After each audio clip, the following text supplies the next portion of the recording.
First of all, let me say I consider it a real privilege to be here this morning and talk a little bit about experiences that I've had Blackstone and also contrast that a little bit with experience that I had previously working at Motorola or Unilever before that.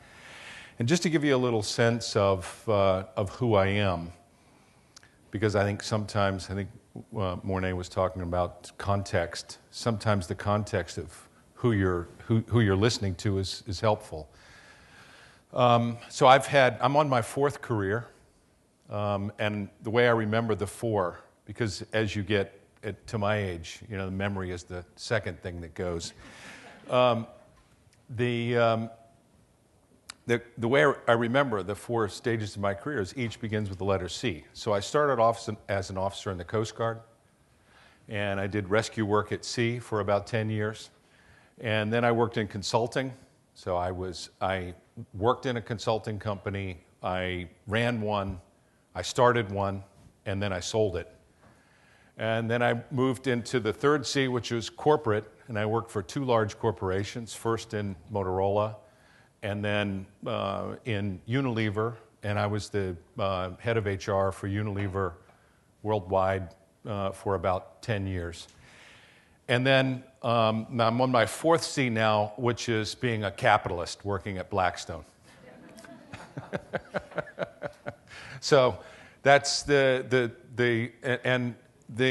nice part about having worked for a while. I think I've been in and around the leadership, and leadership is really the red thread that goes through everything that I have done. And I've been working in and around this for about 40 years now. And so walking into the role at Blackstone after having been the head of HR in Unilever in a time when we were really going through a massive amount of change. I mean, a massive amount of change. So when I got there, we had about 300,000 employees, we had about 20,000 managers, and we were a highly decentralized, independent, decentralized organization spread out all over the world. And in order for us to compete and win, it was pretty clear that we were going to have to shape up. So we had an organizational fitness issue. We were just not fit to compete. And we were getting beaten up locally by smaller, more nimble competitors, and we were getting beaten up also by global companies that had figured out how to take better advantage of their scale. So we needed to globalize the company. And the transformation lasted about 10 years and was in two fundamentally different phases. One I call the cleanup phase.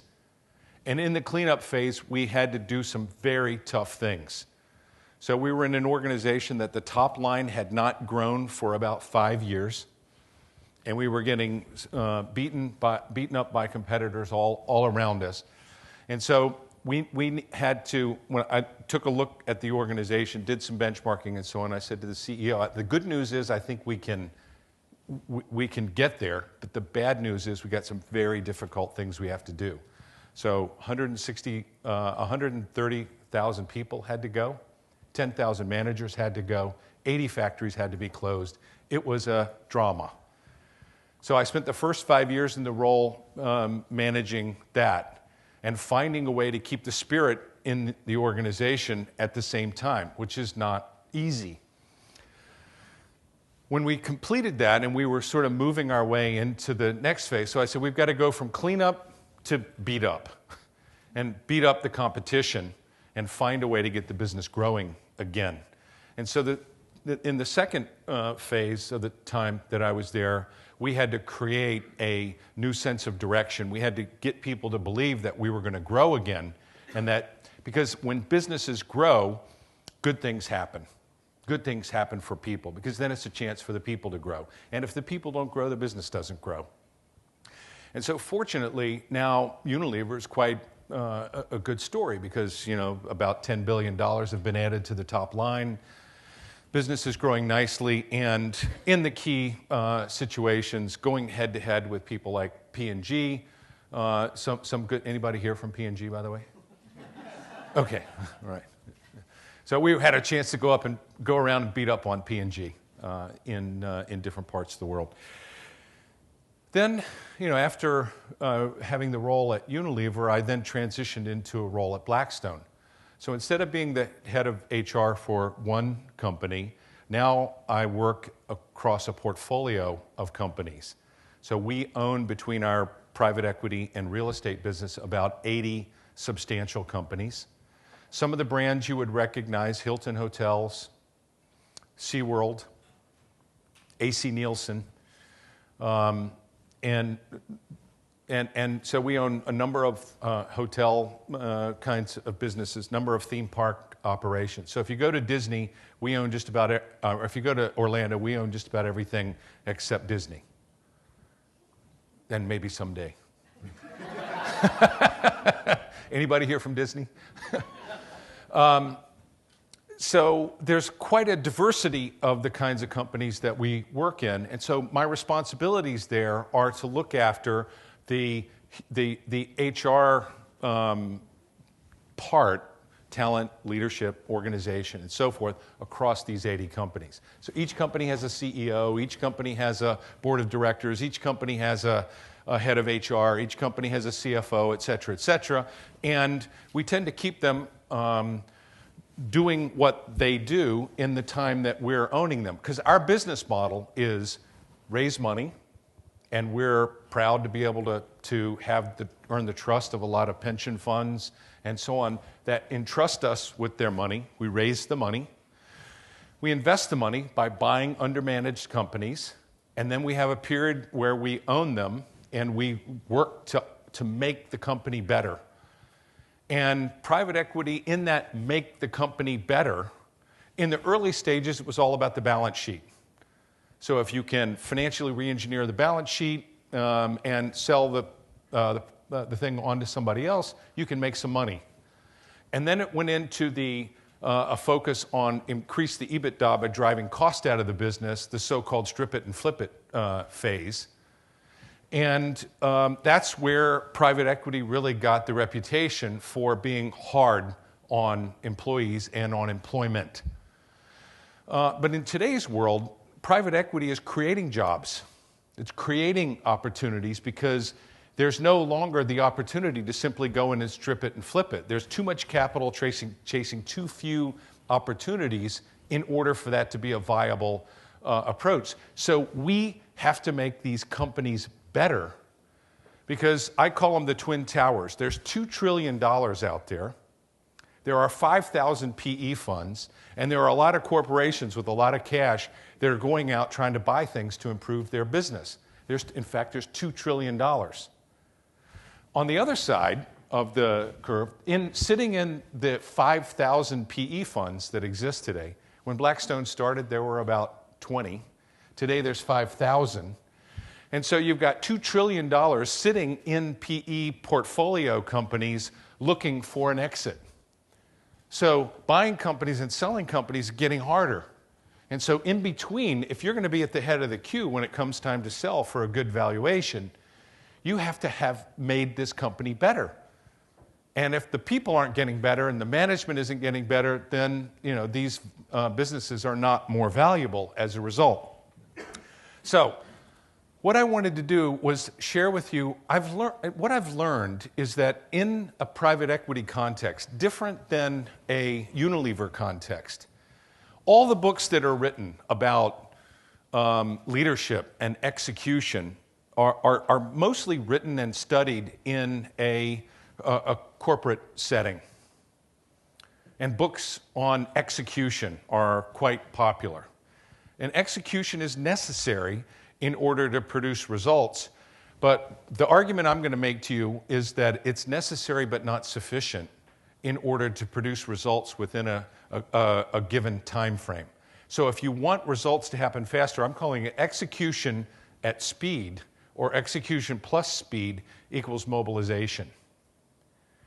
And so when I sit together with a newly appointed CEO of one of these businesses, I say to them, here's the dirty little secret that nobody wants to tell you about private equity. 50% of the time, people like you don't make it from the beginning to the end. 50% of the time. And the deal team, because they are entrusted by the money, with the money of those pension funds, and they need those returns, we have to produce results. So therefore, you have to produce results. And if you're not producing the results, that deal partner is sitting in his or her office asking themselves the question every day, should I fire the CEO today? Every day. My job is to make sure you're not one of the 50%. And, by the way, we would like for that 50% to be a much smaller number. We'd like the success rate to go up because the cost of changing CEOs is gigantic. And more important, the cost of not getting the results within the prescribed time frame is gigantic. I'm talking billions just in our world. Our world. In Blackstone, we've got about $240 billion of assets under management at this point. And if we don't get it right, it's costly. It's really costly. So, then, of course, the CEO will lean forward at that point and say, so what is it that you've learned? So I studied those cases across about 80 investments that we've made in the recent past. What is it that the winners do? And a lot of it has to do with the work that we all do, everyone in this room, in one way or another. So let me tell you what I call the 5 disciplines of mobilization. And this, I talked with our CEOs about just these 5 things all the time. So here they are. And by the way, I have only one chart to share with you. This is it. Okay, so no drum roll, no whatever. This is the chart. And I'm going to tell you everything I know from this chart in 5 minutes. So, what have we learned? If you're going to create results and you're going to get an organization mobilized, and mobilization is about, part of that is going to be about winning. But if you're going to get an organization mobilized, the first thing that you've got to do is you've got to get big people in the big jobs. Okay? You've got to get big people in the big jobs. And what's important about that is this is not Jim Collins revisited. This is not get the right people on the bus. This is knowing what's the job to be done. And if we want, if we're going to put $1 billion into a company, we want to get 3 times our money. So we want to have $3 billion at the end. So if you're a leader and you're taking on this job, we want to turn 1 into 3. And turning 1 into 3 is not easy in a 5-year time frame. So too often, the leaders, they start the job with the beginning in mind rather than with the end in mind. And they start with the team with the beginning in mind rather than the end in mind. So the team is too small for the job to be done. And there was never a $200 million team that built a $1 billion business. It never happened. So you have to get big people in the big jobs. And in our organization, you've got to translate the critical jobs to be done. So if what you need to do in order to get 3 times your money is you need to get $50 million of cost out, you need to get $50 million of tuck-in acquisitions, and you need $100 million of improvement in EBITDA based upon organic growth. So 50, 50, 100. Now, if you translate that into jobs to be done, then who's going to go do it? And do you have people that are big enough? We make this mistake over and over and over. And I'll say to you that in Unilever, we had 300,000 employees. There were 56 jobs. If you got them right, the business worked. 56.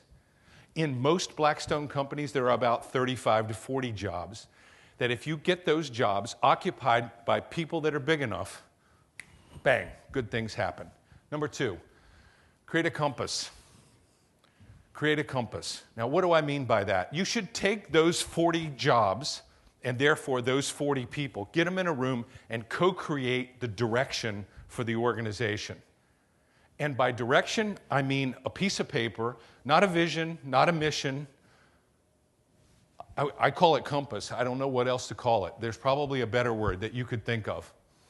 But in the compass, you've got, on the top of the page, ambition. At Unilever, we're going to double the business. So we're going to go, and what does double the business send as a signal? It says we're going to grow. We've been tearing this company apart and pulling back together again. We're going to grow. But we're going to double this business by reducing our impact on the environment. In a consumer goods company, you produce trash for a living. All those bottles and all those packages and all that stuff. So if you're going to, the only way you're going to get the right to grow in a modern world is to be able to grow while you reduce your impact on the environment. So you send a signal to the employees that we're going to grow, but we're going to grow responsibly. We're going to continue to earn the right to grow. So that's the ambition. Now, on that ambition, you've got to then decide where to play. And this where to play decision is huge. Are we going to be more people? Are we going to be more strategy? Are we going to be more, where are we going to move our people? Are we going to be more home and personal care? Are we going to be more food related? So where to play, and then how to win. And how to win are the non-negotiables in changing the way we're going to operate in order to achieve that ambition on one piece of paper. And very important that you have got to drive it into the organization such that, in Unilever's case, all 165,000 people could tell you in an exciting... And the process that we used to deploy it, we called Instant Thunder. So we brought 400 people in, designated them as our change leaders. We said, you've got 1 month to get all 165,000 people excited about what we're doing. And by the way, we measured employee engagement before we started. 6 weeks later, we measured employee engagement again. It went up by 13% in 6 weeks. Because now people knew where we were going and they were excited about it. So, but then you create that energy, what are you going to do with it? So create a compass. In every Blackstone situation where I'm encouraging people, get people in the big jobs, create the compass, address operational readiness. 3 and 4 go together. And I call it the brake and the gas, right? So the organization as it exists now has all kinds of habits. The CEO's calendar, the meeting structure, the governance mechanisms, the org design, the operating framework. All inertia resides on the brake side. It's the way we've always done things. People say culture fights strategy. Yes, but it's all of that inertia that you have to address that is the brake. And too many CEOs drive with the foot on the gas and the foot on the brake at the same time. And inertia is the enemy. Momentum is your friend. And so the reason I say operational ready, are we operationally ready to do what it is? I do a simple thing. I sit down with the CEO. I say, show me your calendar. How much of your calendar relates to your compass? It's an embarrassingly small number. I said, you're screwed. You're completely screwed because the way you're spending your time, it's just not going to work. And so I say, address everything in the way you operate that does not destroy the character of the company. Because these great companies have character. And if you destroy the character, you can't get it back. So lift your foot off the brake and then put your foot on the gas. And so number 4, I call it deploy fast teams. So think big. You've got a big ambition. We're going to double the company. Oh my God, it's huge. And and then people think big, they start big, but then they move slow. Because you can't move a big blade through an organization fast. Think big, start small, move fast. And so I say to you, have the courage to pick the 1 or 2 things that will build the proof points that cut through and show the organization that we're going somewhere. So that's the gas pedal. Too often, they got their foot on the brake, they don't address the inertia in the organization, and they don't have their foot on the gas because they're trying to do so much crap that there's no way it could happen. and all the people in the company know. Then the last thing I'll say, because I'm out of time, is every individual in the company has got to find a role in the change. You have got to let people know what it is you want them to do, and call it performance management, call it whatever it is you want to call it, but every single individual. Now, in Unilever, I wouldn't let anybody in the company have more than 3 things to do. Nobody, including the CEO. Now, does your job require you to do more than 3 things? Probably. But if you deliver these 3 things, we're going to be happy. And if you don't, we're going to be unhappy. People loved the clarity of knowing I'm going to deliver on those couple of things, and away we go. So I'm going to stop there. Those are the 5 things. You know, this is what's come clear to me since working in private equity. These are lessons that I've probably developed and learned, you know, when I think about it over a long period of time. But when we get this done in the first 12 months of an investment, 80% of the time we have a winner. 80% of the time. So it's huge, and it's worth, to us, billions. And so I stop there. Thank you.